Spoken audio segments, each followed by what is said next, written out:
Well, it's a rare occasion that we get to have Nehemia Gordon here in the studio with us and to do the questions and answers. This is usually reserved for a coffee shop on Emek Rephaim, where Nehemia and I try to get together every time I'm in Israel and he's in Israel together. And we, this last spring, spent 4 hours over a single cup of coffee and said, yeah, we got to do this. And Nehemia's had a lot of questions that come in, and so Nehemia's back with us. Nehemia, good to have you back, and good to have some of your questions here. It's great to be here, Michael. So, all right, this question came from Linnell Edie, who said, you've spent so much of your life studying. What is your favorite scripture, and why is it your favorite? And that's just such a, that's such an easy question for me. But you go first. What's your verse, Michael?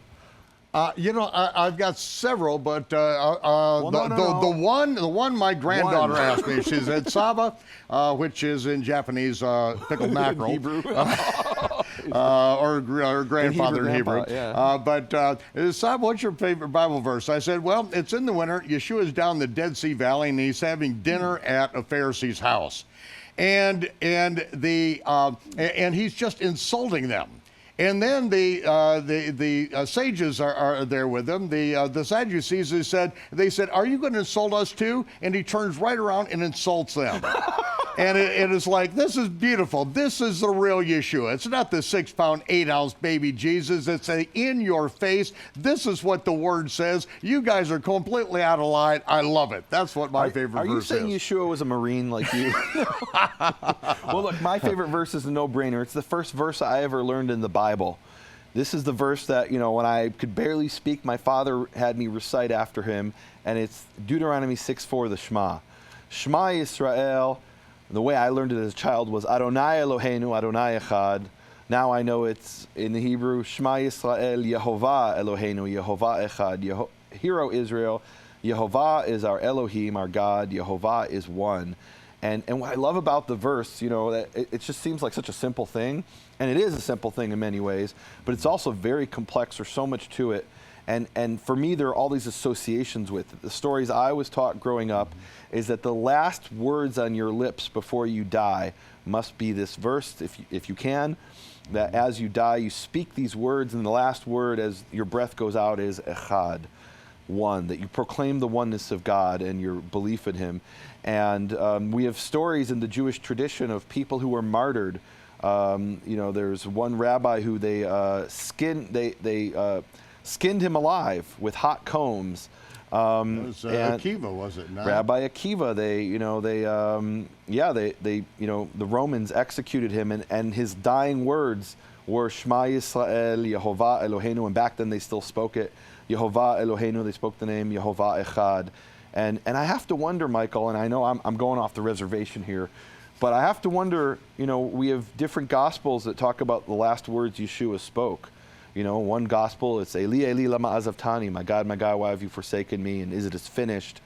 And I have to wonder, when he was up there on the cross, coming from this culture, the Jewish culture of the martyr speaking these words as he dies, I have to wonder if these were not some of the words he spoke up there on the cross. Shema Yisrael, Yehovah Eloheinu, Yehovah Echad. I know that when they asked him what's the most important commandment, he said, Ve'ahavta l'reacha kamocha, love your neighbors, you love yourself, and he says there's another one like it. And in one version of that, he quotes the Shema, Shema Yisrael, Yehovah Eloheinu, Yehovah Echad, Ve'ahavta et Yehovah Elohecha b'chol levavecha b'chol nafshecha b'chol meodecha. That is, the very following verse, it says, love your neighbors, you love yourself. Hear, O Israel, Yehovah is our God, Yehovah is one. Love Yehovah, and it says, you love Yehovah your God with all your heart and all your soul and all your might. And that was clearly he said that was his favorite verse, or the most important verse in any event. And I have to wonder if that wasn't some of the last words on his lips as he died. Well, we've talked about this, the Eli, Eli, lama azavtani, that this is the opening of Psalm 2. Yeah, And Psalm then- 22, yeah. Yeah, Psalm 22. And so when you look at the whole psalm, Yeah. and then you see how the people are responding, Yeah. then you see that, it's not, these are the words that are recorded that are spoken, but for him to quote the entire psalm that's being played out and the people responding Right. accordingly, that all makes sense. So. One of the really interesting things about that, these words, my God, why have you forsaken me? So in the Greek Gospel of Matthew and in the Greek version of Luke, those words are quoted in Aramaic as Eli, Eli, Eloi, Eloi, lama sabachthani. And the really cool thing, we were looking just the other day together at the Pshita, which is the Aramaic translation of the Greek. Some people say it's the original that the Greek is translated from, but in the Greek it says, Eloi, Eloi, lama sabachthani, which is to say, my God, why have you forsaken me? So if you were writing this in Aramaic, you wouldn't have the words, which is to say, my God, why have you forsaken me? Because that's already what the words mean, meaning Right. you wouldn't. And in the Pshita, it has it twice. It has, and say it. Eloi, Eloi, lama sabachthani, which is to say, Eloi, Eloi, lama sabachthani. Right, exactly. Why would you say it twice? And this is why, Right. Now, the beautiful thing is in the Hebrew Matthew, it says, and he cried out in the Hebrew tongue, Bilashon HaKodesh, Eli, Eli, lama azavtani. My God, why have you forsaken me in Hebrew? And it specifically identifies the language that he's speaking as Hebrew. And if this is correct, which I think it is, it means that the Hebrew is what he spoke. It was translated into Aramaic, and then from Aramaic translated into Greek, and then from Greek translated into Aramaic as the Pshita, into a different dialect right. of Aramaic.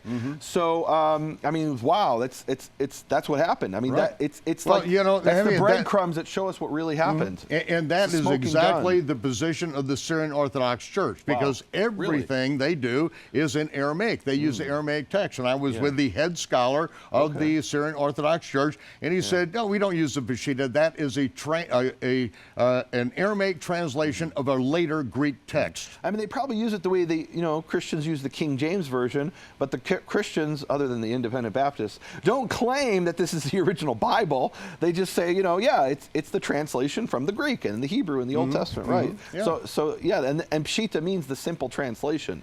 So Right. That's a simplified version. It's like Good News for Modern Man. Let's not degrade the King James, okay? Good News for Modern Man, or is that the name of the translation? It is, or the complete Jewish Bible, which has. Or there's the Message, which is like a paraphrase. There you go. I say the complete Jewish Bible, which has Yiddish words in it, like Yeshua speaking Yiddish. I mean, well, where does that come from? but it's fun. I mean, it's a fun translation. My children enjoyed it when they were little children. Again, we can get more critical on that, because again, we know that the early church fathers, even in the Christian tradition, said that Matthew wrote his gospel in the Hebrew language. Yeah. Several did their best to translate it, Yeah. and so we see that Aramaic was next, and then Greek has the Aramaic words still in it. Right. Not Hebrew, but the Aramaic Which means words. we have these like second and third hand translations, and sometimes fourth hand.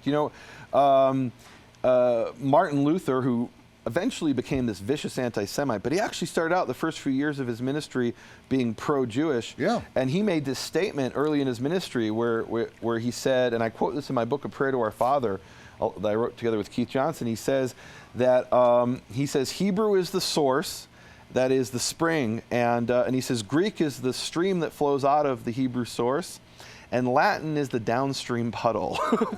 and if that's so, what is the English? It's like the sprinkles left from the puddle. But going back to that verse Shema Yisrael, there's this amazing story that I learned at the Yad Vashem, the Holocaust Museum, where it describes this event where there were Jews who, as they were walking to the gas chambers, their last words they proclaimed were Shema Yisrael. And I saw that at the museum, and I'm a skeptic, Michael. I said, how on earth could anybody know what people spoke the last moment before they went into the gas chambers? Like, did the Gestapo agents tell us this? SS guards? It doesn't make sense.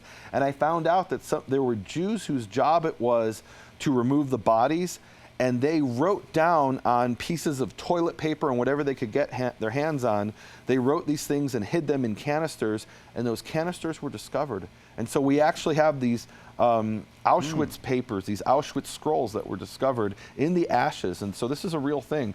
Jews dying in the Holocaust, their last words were Shema Yisrael, Yehovah Eloheinu, Yehovah Echad.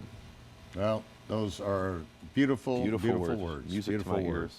Well, ladies and gentlemen, we're going to have Nehemia Gordon back with us and find out more from the Karaite files and so also from the files of our V fellowships that they sent in. So join us again next time, but right now we have a word for you, our sponsors out there.